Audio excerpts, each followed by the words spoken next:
Thank you. So Scott, how do you inspect a roof without walking on it?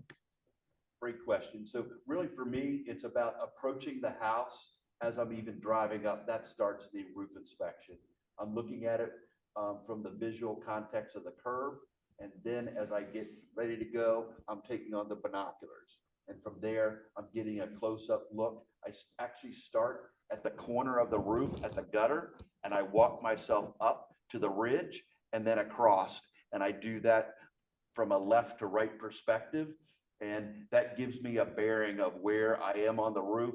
It also gives me the ability to ascertain if I'm seeing any deviations in the shingle pattern, for example, if it is shingles. If it's a slate roof, I can also get a feel for that structural integrity of those shingles. And then as I begin to do elevation review of the property in terms of the grading, I'm actually taking that view around to the sides, checking the gable and the rakes, as well as going to the backside and looking there.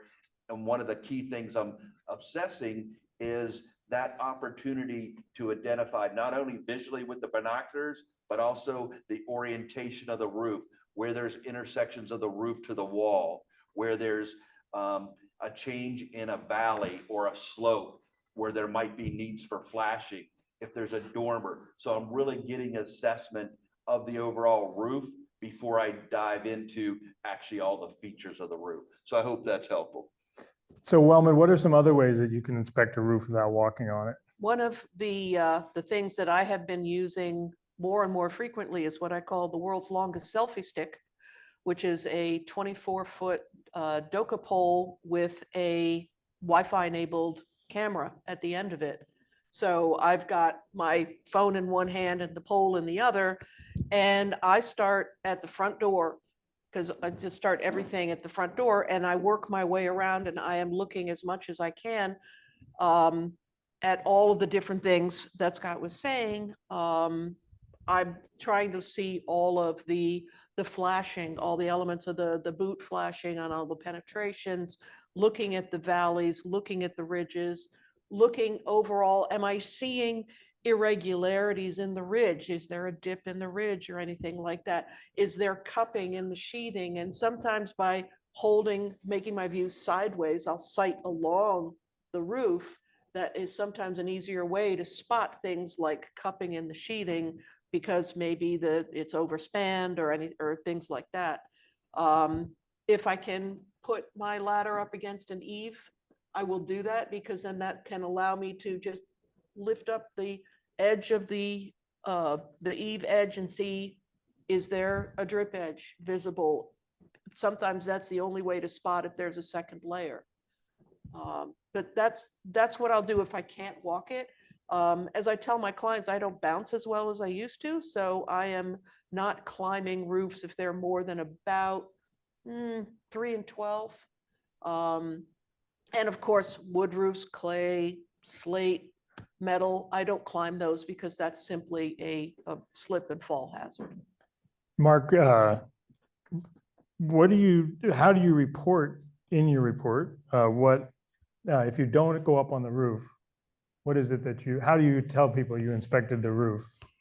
Well, to go back to your first question and to build on kind of what Scott was saying about, obviously when you arrive to the house, it is one of the first things I look at. But I actually, a useful tool, a lot of the higher end listings will even have aerial photos of the listing. And that's a great way to get, at least it helps me know my game plan when I arrive at a house. Okay, this is a good valley maybe for me to access the roof if I can. But it also, you have pictures that'll give you some clue if there's obvious repair work, maybe some difference in the shingles, types, things like that. How do I report? I always report if how I access a roof or not. If I was able to get a good view with binoculars. You don't always have a good view of every angle of the roof, especially some of these really high, like a townhouse. It's 4 levels. So I just state what I was able to see, what I can't see. Obviously, when getting up into an attic, it'll help also learn a little bit more about the health of a roof, the history of a roof. So I just try to document everything that I could see and what I couldn't see. And obviously, if there's concerns, I would always recommend to have a contractor So further evaluation. Dave Goldstein, is there what are the risks in not getting on the roof? What are the things that you can't see? And how do you account for that in your report writing from explaining it to the client standpoint, but also making sure that you're clear that you didn't get to see all of it? So let me, everybody can hear me, correct? Yep. Okay. Let me just first comment on one thing very quickly. Everybody so far was talking about performing the inspection and various methods of performing the inspection, which is great. The other thing that I just want to comment on very, very quickly, more and more home inspectors are starting to also use drones.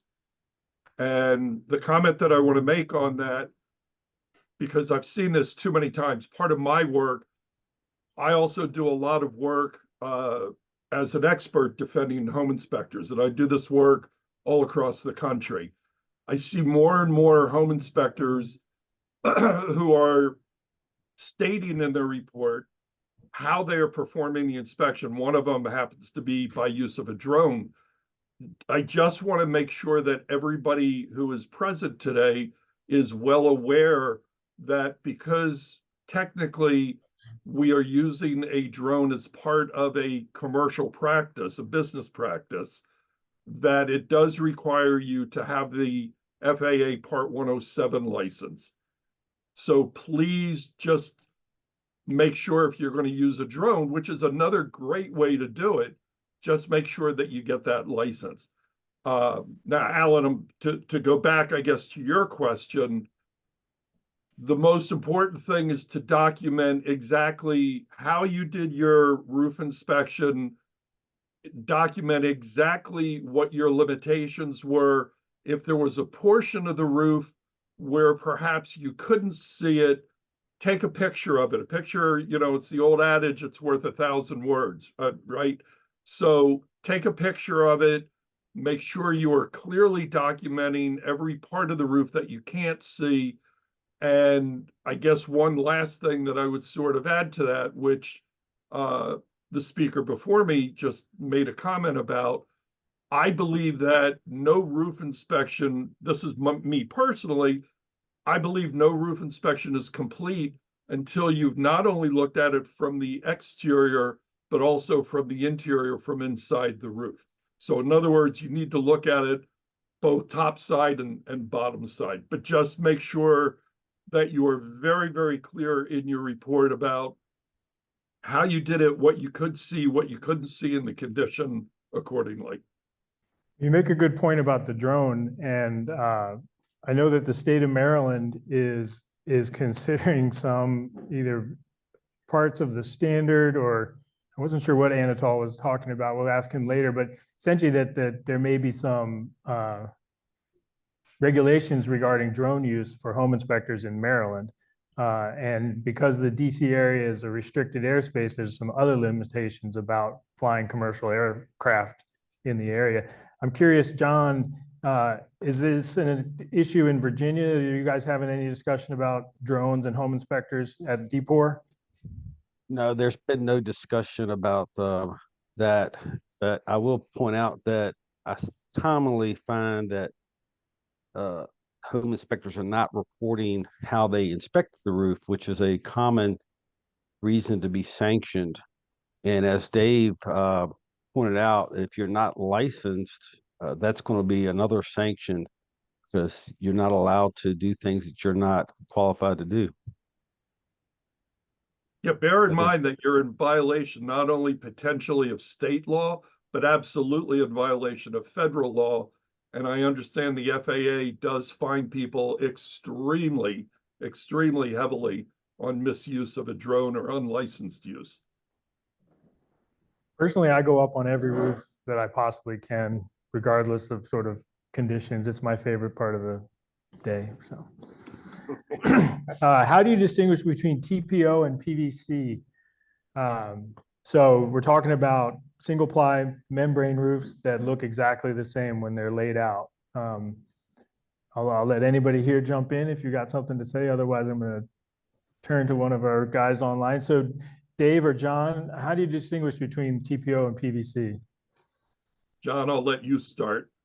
All right, so my view is that most of what you'll see today is going to be TPO.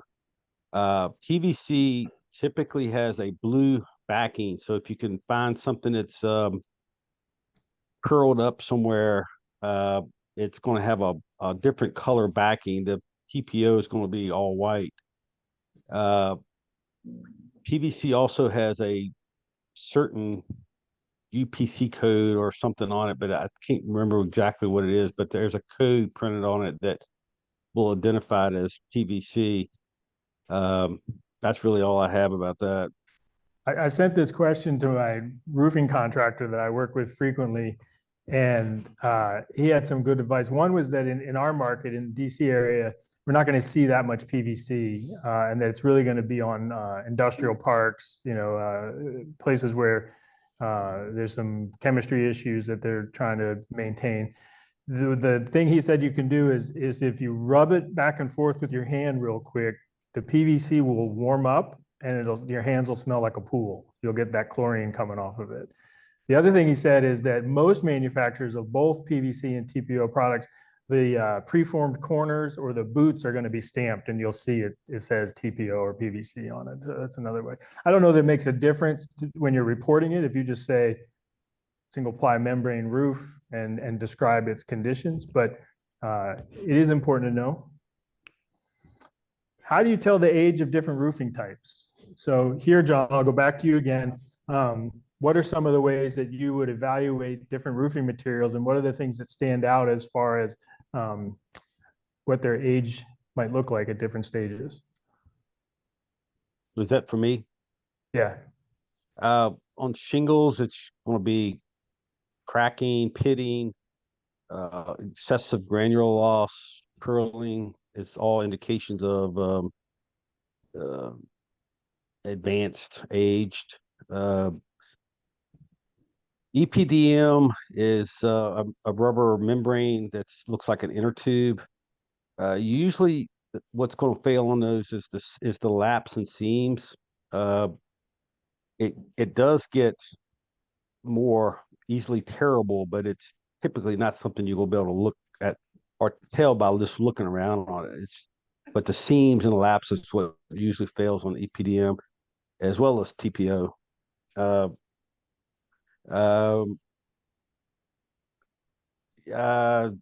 That's really all I can offer to that, unless you want me to Sure. address. So the material. other thing about EPDM is there is a date code often in there, and sometimes it's kind of faded, but you can sometimes get the actual date of manufacture from that. I'd wanted to get a picture of a shingle in here just to show how goofy those were, but I couldn't find one. The other way you can also talk about ages is clues from the interior. If you're looking in the attic, you can see, all right, well, the one roof got removed because there's all the nail holes, and then the house was built in 1980. If that first roof lasted 20 or 25 years, Right. oh, this roof is maybe 15 or 20 years old. Right. If I may, the one thing that I would strongly urge against doing in a home inspection report is putting down what the remaining life expectancy is of a roof. And why is that? What's your concern there? Because I see these cases all the time. Roofing is obviously one of those components that, other than maybe EPDM, but when you're talking about typical steep slope type roofing materials, there is no date stamp on it that you can see. So unlike a utility system, furnace, water heater that has a data plate on it for the date of the manufacturer, sometimes you're purely guessing at how old the roof, the type of roof that's on there really is. And I just see way too many of these cases where a home inspector says the roof is in its even to say it's in its, it's in its middle third of its life or something like that. The worst one is when they say you have X number of years of remaining life, because then the issue becomes you've now given an implied guarantee or warranty on the remaining life of the roof, which of course we can't do. A good thing that you should do, well, I think that I do, let's put it that way, is to look at the permit information if you have access to that, and see what roofs were put on in what year. I think gives you a lot of information. Yeah, There's so in a our market, you don't major- need a permit to do the roof replacement. Go ahead, Dave. Well, I was going to say there is a major difference in a report writing format where you can say the normal life of this type of material is so many years, as opposed to it has so many years of remaining life to it. That's a Big good point. difference in that wording. Yeah, you can say you have this kind of roof, and typically this kind of roof might last this long. And I would be extremely conservative with those numbers, by the way. Right. Right. Well, the Maryland standard, we're not supposed to say how old the roof is, right? But We're just aren't we supposed to we're supposed to describe the conditions of the roof and how you inspected it. But but the standards do say we are required to report on items that are at the near or at the end of life. Right. So. Catch Which all. is fine, you're still kinda have to describing do the that. condition at that point. Right. Right. You could certainly look at a roof and say it's at It's the end done. of its life. done. Yeah. What is a layover roof? So one layer over another layer. Are they allowed? They are, but they're a very bad idea. One thing that, it's one of those penny wise, pound foolish things, because the whole thing, if you put a new roof over an old roof, you are not laying those new shingles on a flat and secure substrate. So there's all sorts of lumpy bumpy and voids and places for water to accumulate.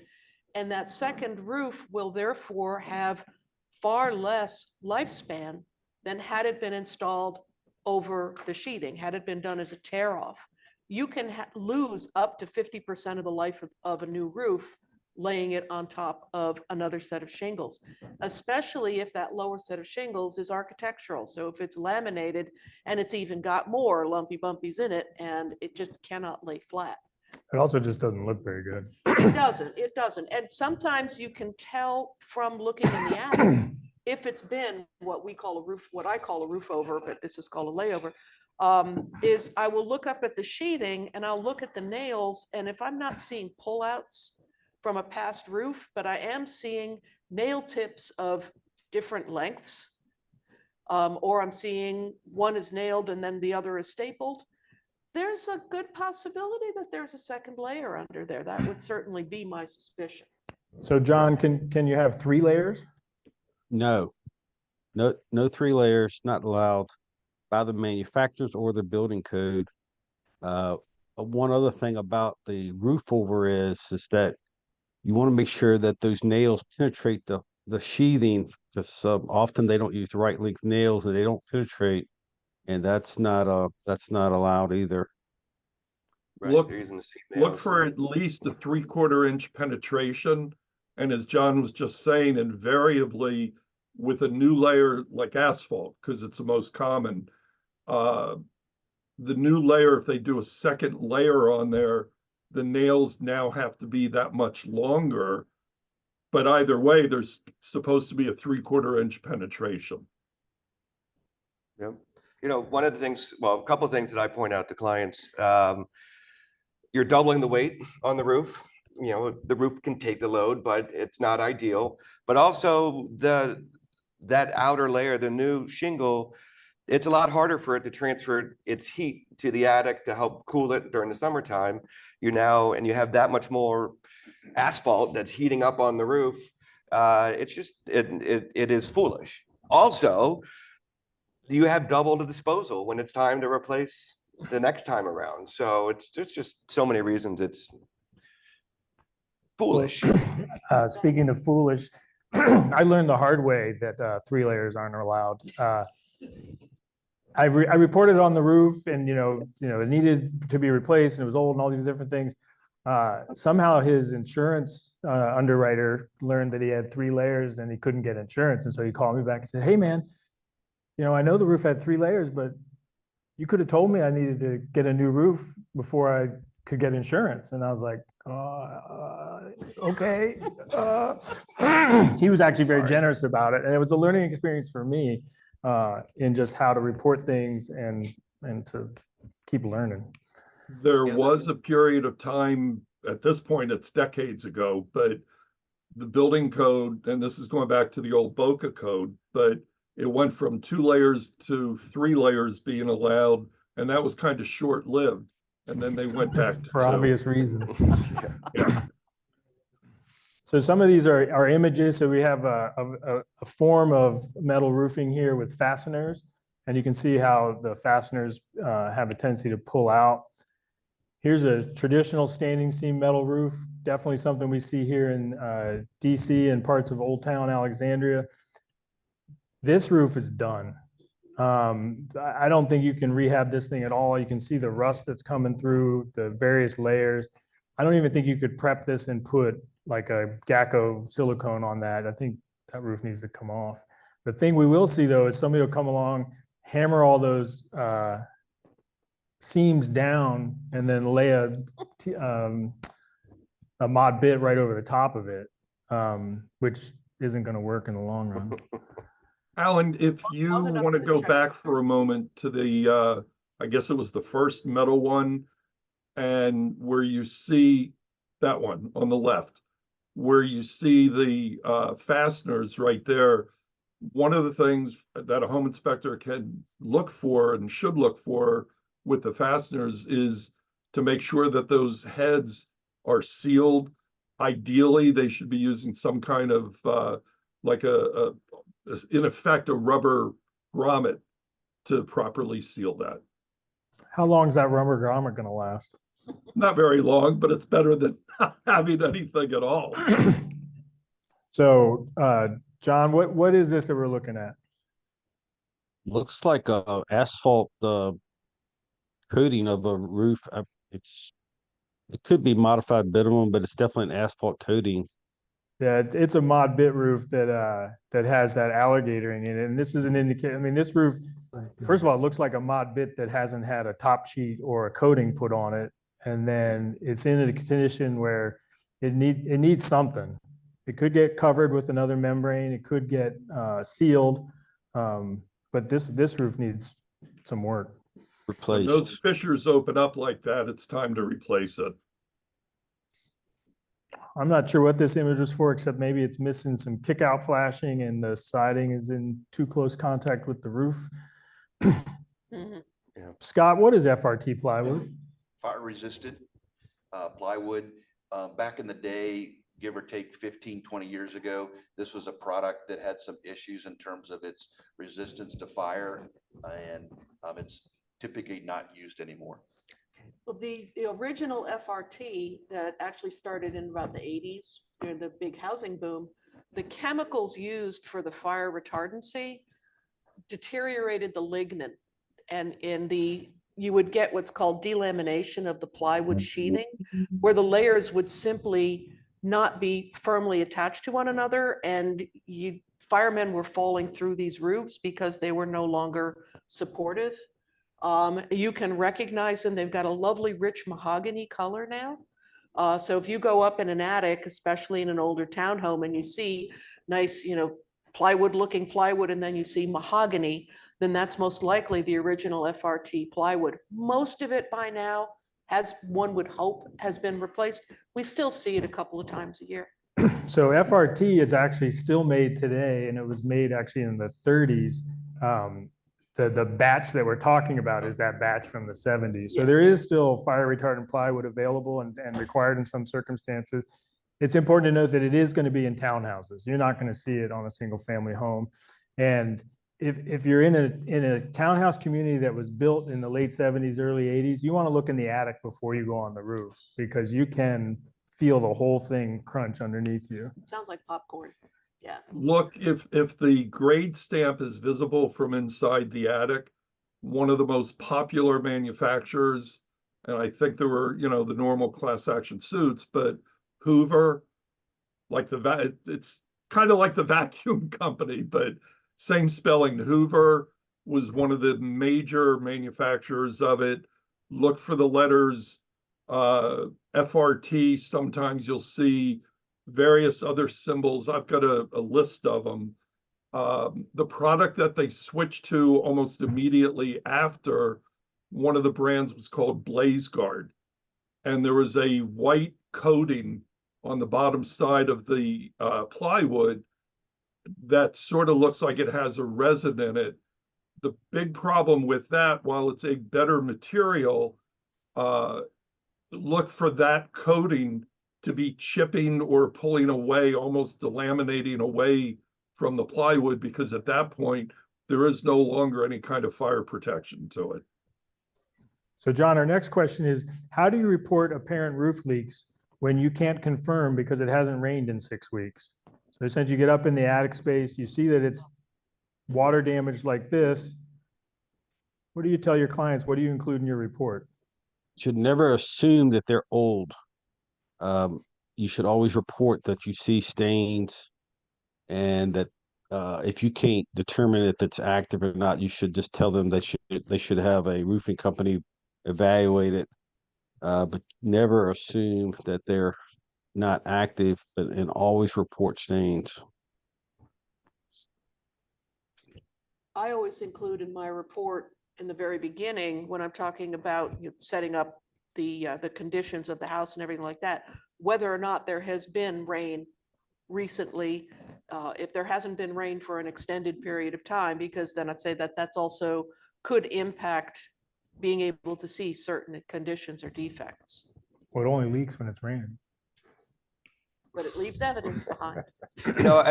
A recent inspection, I was up in an attic, and it's one of these attics, I had to work really hard to get all the way to the back corner, kind of crawling in the trusses.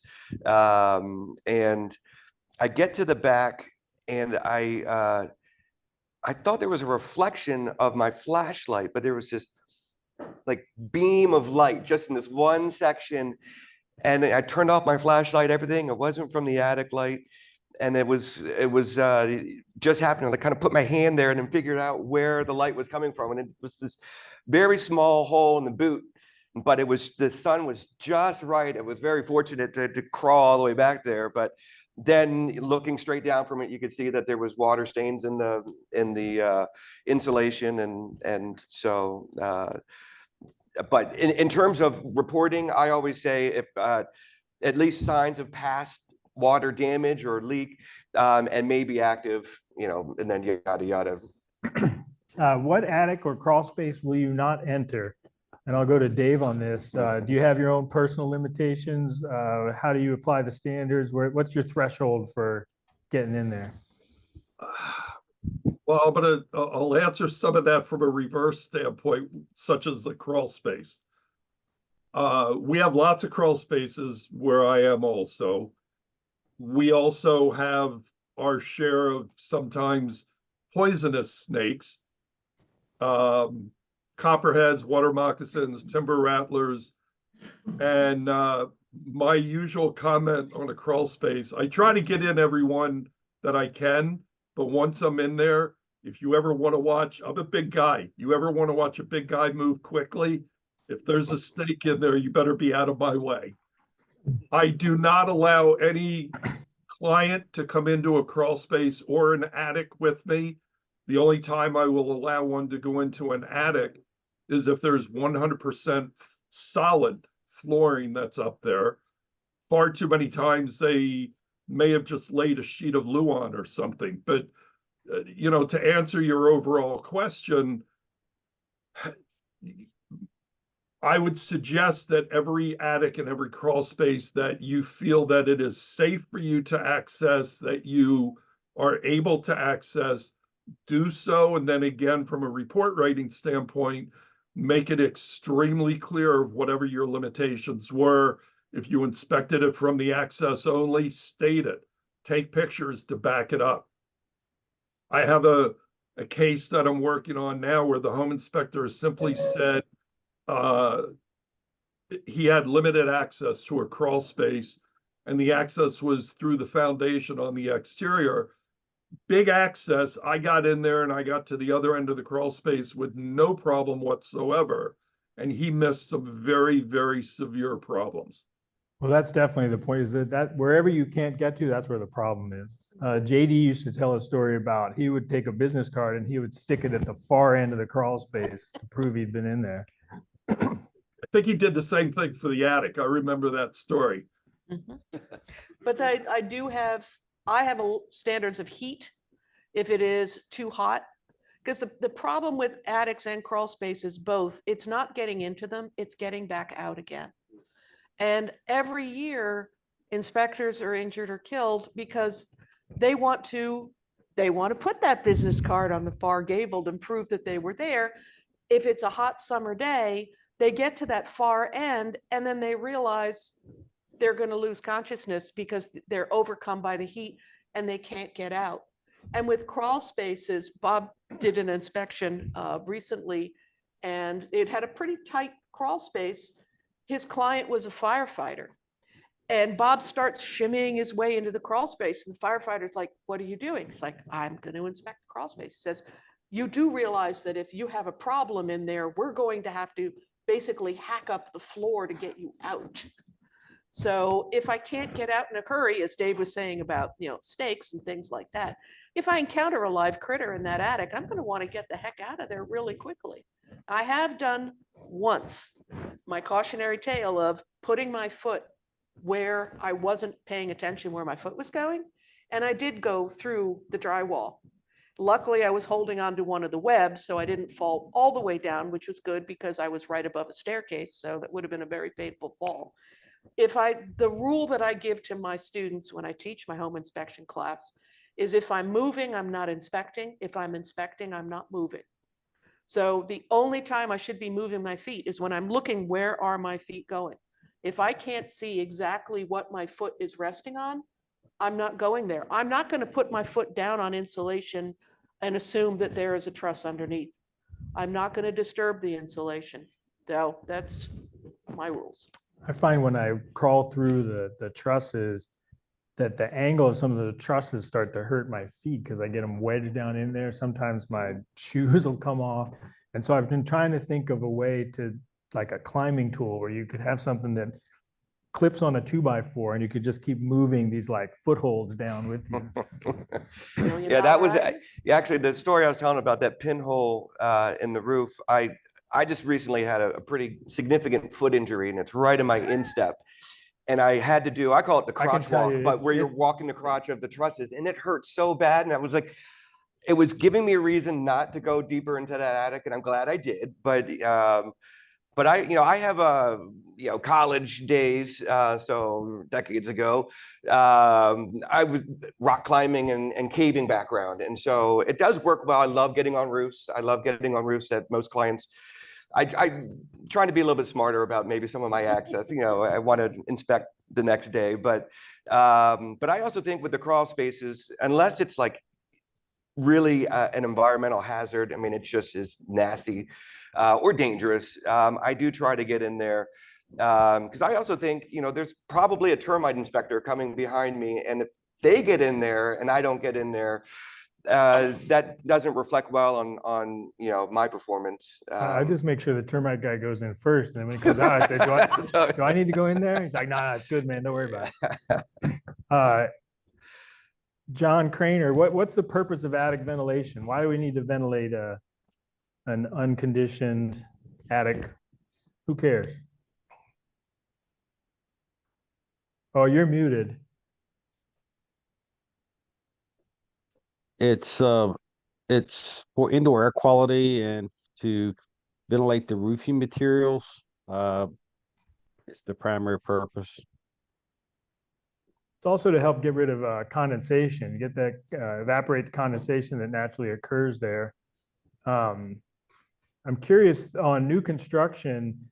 Oftentimes, I'll see roof systems where there is no upper ventilation, no ridge, sometimes with a hip, no possibility of ventilation.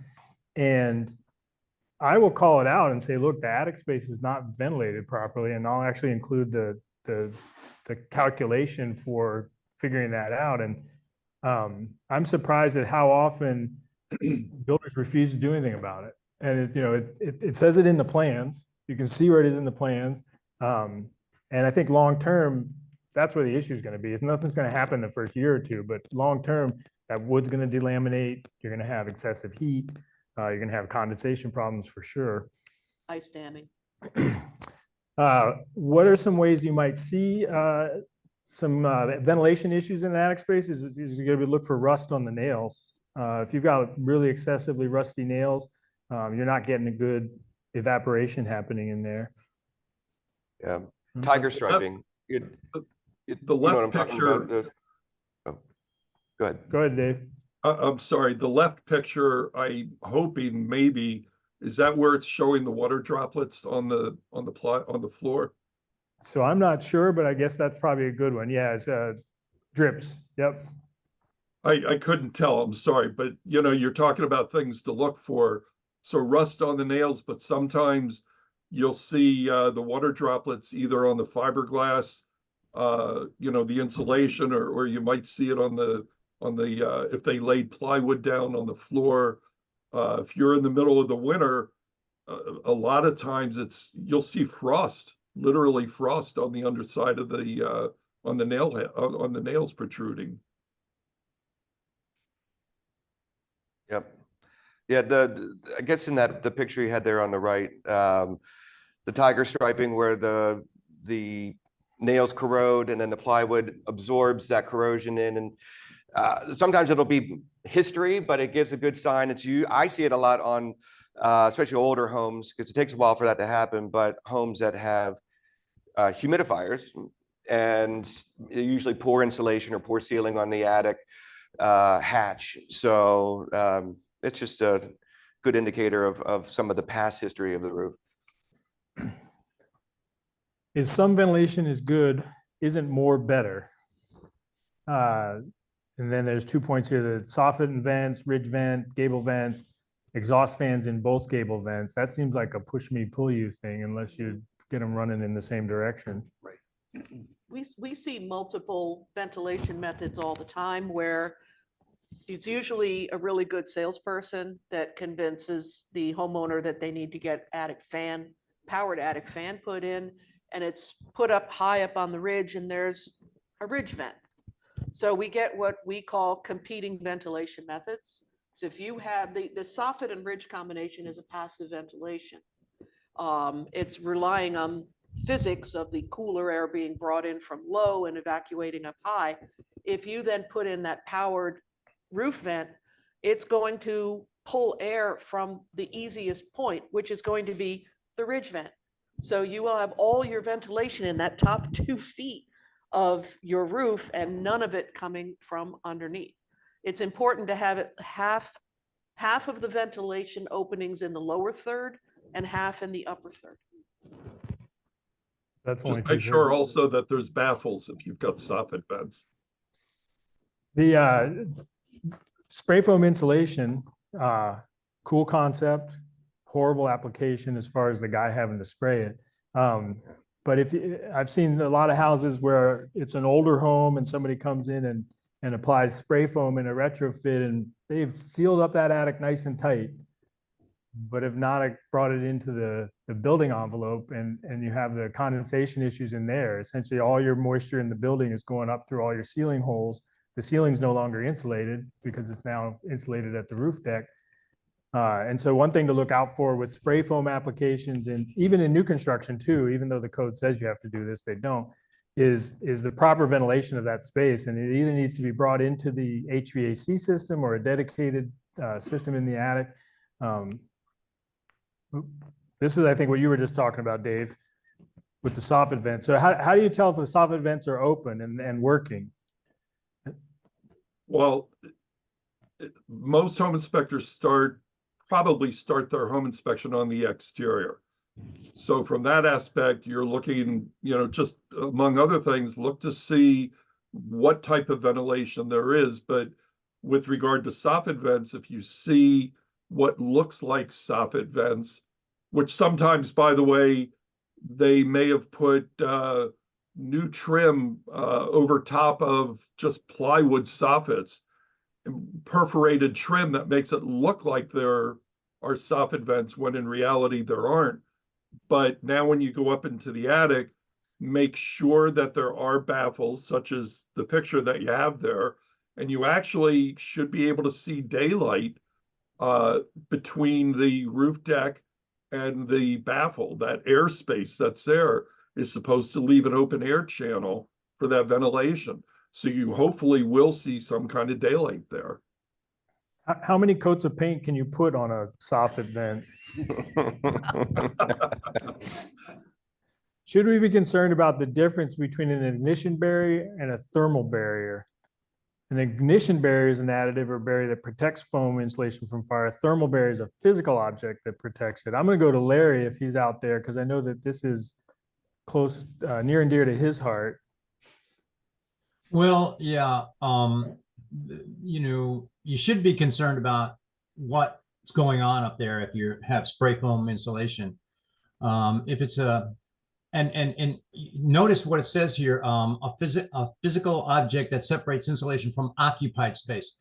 It doesn't say living space, because if you're using it to, using that area of the attic to store stuff, and you have a floor and you can get in there pretty easily, that's considered occupied space. And that's going to have a thermal barrier also. And the difference between a thermal barrier and an ignition barrier is that a thermal barrier is actually protecting the dwelling from, you know, flame, from the problem, whereas the ignition barrier is protecting the actual insulation from, you know, from fire. That can be either a spray-on additive, or it can be a physical barrier, like, you know, 3/8 sheetrock. A thermal barrier, on the other hand, has to be like 1/2-inch sheetrock. You're actually separating that foam from that occupied space with a physical barrier. Do you know And if there's any spray foam where the ignition barrier is actually built into it? yes, there are. blended? To my knowledge, I think there's some, like Icynene makes one, Classic Max, APX, Demilec, and the Stay Cell. There's a couple of them, you know, nowadays that do. And so in new housing, when you see that, or if it's a recent job, you really want to ask the owner or the builder to provide you the documentation showing that that product is actually rated for that use, and that it doesn't need an ignition barrier, or yeah. And I don't know of anything that has a thermal barrier built in. I mean, one of my favorite pictures to take is always the paper-backed, the insulation with the paper, craft paper on it, and it's got the label that says must be covered. Do not leave this exposed. Yeah. Like, if I can read that label, there's a problem. So John, I'm going to go back to you. Should dryer vents passing through attics and crawl spaces be insulated? How about bathroom fan vents? And is there a requirement for that? Is it a good idea? Does it matter? I'm seeing it more and more in new construction where they're insulating, but I don't know that there's any requirement for it unless there's a new code for it. Maybe somebody else knows that answer. I'm not aware of any code requirements because I'm also licensed and all that. I'm not aware of any code requirements for that. The only really code requirement per se with regard to those exhaust fans is that the ductwork for the tube, if you will, has to be smooth walled. It's no longer allowed to be like the old corrugated plastic ones. That's not allowed anymore.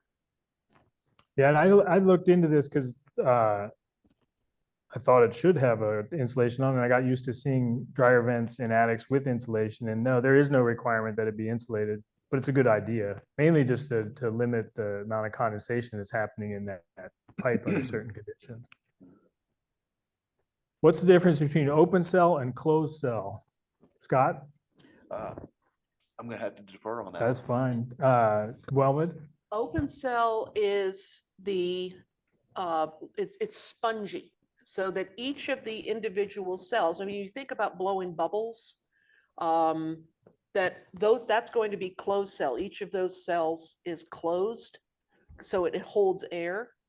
The open cell is more, those bubbles have burst so that they can absorb a lot of water because there's a lot of gaps for moisture to get into.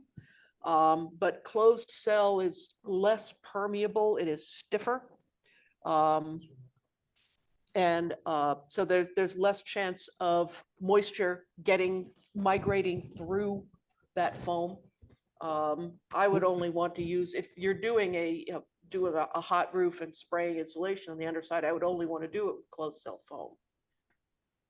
And then Dave, if you're in the field and you're reporting, what's a physical characteristic of open cell and closed cell that would help you tell the difference between the two? I guess so let me say, maybe from a reporting standpoint, because I already heard one of the panelists kind of deferring, and not to pick on anybody by any means, but that could be one of those areas where you may not be able to distinguish it. So just call it spray foam rather than getting so specific that it's open cell versus closed cell. I think everybody has probably seen and used and aware of, the foam in a can, great stuff, right? Well, that kind of expandable foam is typically a closed cell foam, just to give you an example of what to look for. Yeah, that's a good example. Is the open cell, you can essentially just stick your finger into it. And closed cell is going to be a knock. Yeah. If you basically took a piece of that foam in your hand and kind of broke it, so to speak, you'll be able to see the open bubbles that have burst, if you will.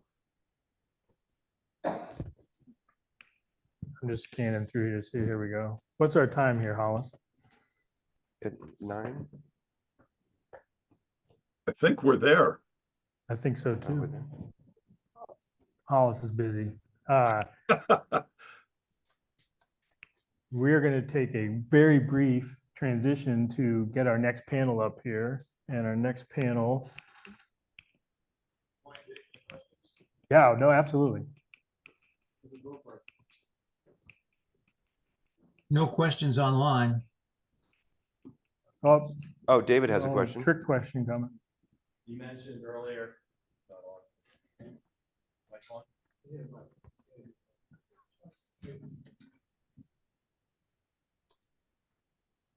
Was there a You question? mentioned earlier about moisture in an attic in reference to staining, rust, or dew, where it drops down and stains maybe plywood that they use for walking or storage.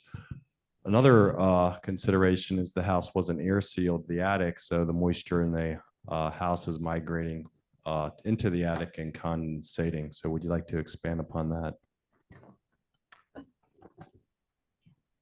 Well, first, I wasn't fully paying attention to your question because I was thinking about the next step. But I think Thanks a lot, At least Alan. you're honest. If you've got ceiling penetrations on your upper level, you've got fire suppression holes, you've got smoke detector holes, outlet boxes, recessed lights. The water vapor in the house is going to float up, right? The warm, moist air is going to float up and it's going to get its way into the attic, regardless of how tight you think it might be. And without having proper ventilation in the attic, you're going to have just this terrarium of moisture going up into that space and then condensing, and then you're going to lead to deterioration of various materials with that water exposure. I'm not sure if that answers your question or not. You want to really start treating it as conditioned space. And Yeah, exactly. maybe, provide air conditioning and dehumidify it.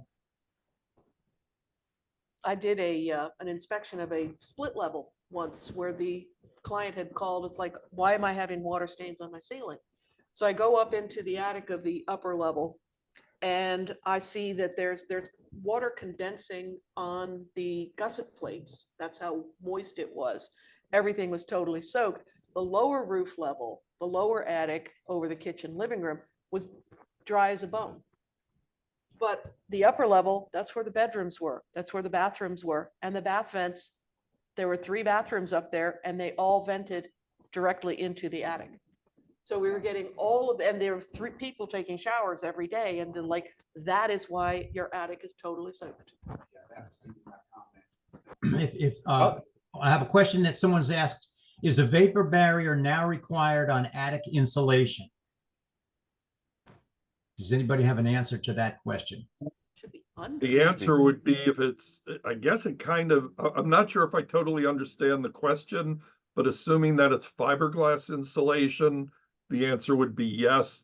Other types of insulation like spray foam, the answer would be no. What about blown fiberglass? No, Well, not on top of it, absolutely. right. Assuming that it's either batt or rolled fiberglass, then the answer would be yes. Why would one need it and not the other? Excellent Because question, Larry. blown in insulation, loose filled insulation is almost like having open cell insulation.